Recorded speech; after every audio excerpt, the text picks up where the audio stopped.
Hey guys, Christian Gurrola here, your Riverside Realtor, and today we are actually bringing back our monthly market update, which we haven't done in a while. We're in the month of June now, 2024, and all of this data is going to be from the previous month's data from May.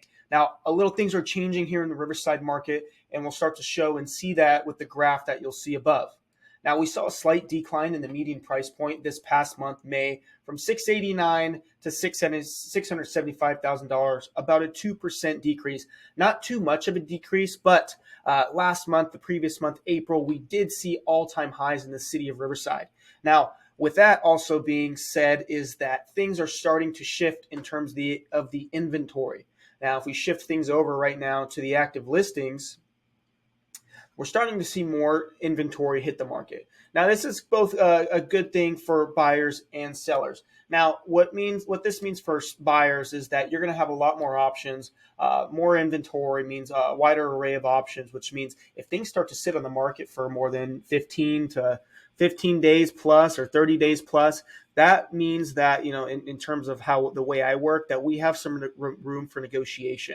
Now, what this means for the other side of sellers, I think this is also a good thing too, is that right now, if you're thinking about selling, it's a good option because interest rates are expected to fall soon within these next few months, late summer, early fall, maybe even early next year, especially with it being election year. I think it's bound to happen, which means that if we start to see more inventory, prices start to fall just a little bit. It's going to bring more of a buyer pool out, but also paired that with a interest rate drop, we're going to see an influx of buyers purchasing these properties. So if you're thinking about something, right now is a pivotal time to make that decision, and we can get you set up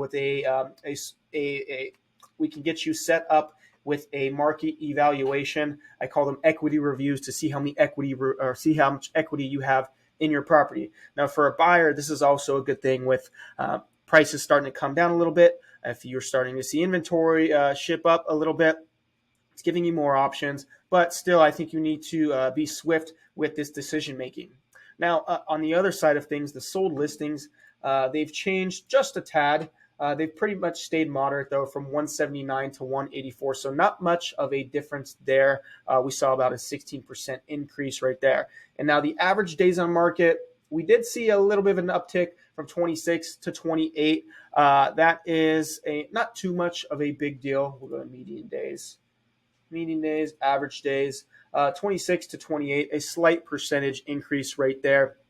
Not too much of an increase, but due to the amount of inventory that's finally starting to hit the market, we're starting to see things sit on the market a little bit longer, especially with sellers. Sellers, if you have an idea in your head of what your house might be worth, that might be incorrect. I believe that it's pivotal to price your home appropriately, right in that sweet spot, not overpricing it, because if you overprice it, it starts to sit. When it starts to sit, you're paying mortgage, barely, you're not paying much principal, you're paying a lot of interest. So you actually might be losing value if you start at a high number. So just some tricks of the trade. So if you have any questions at all about any of this information, feel free to contact me, Christian Gurrola Realtor, here in Riverside, California, right off of Sunnyside, right across from Plaza. And we will all talk soon. Now let's make home dreams a reality and selling a reality today. Bye-bye.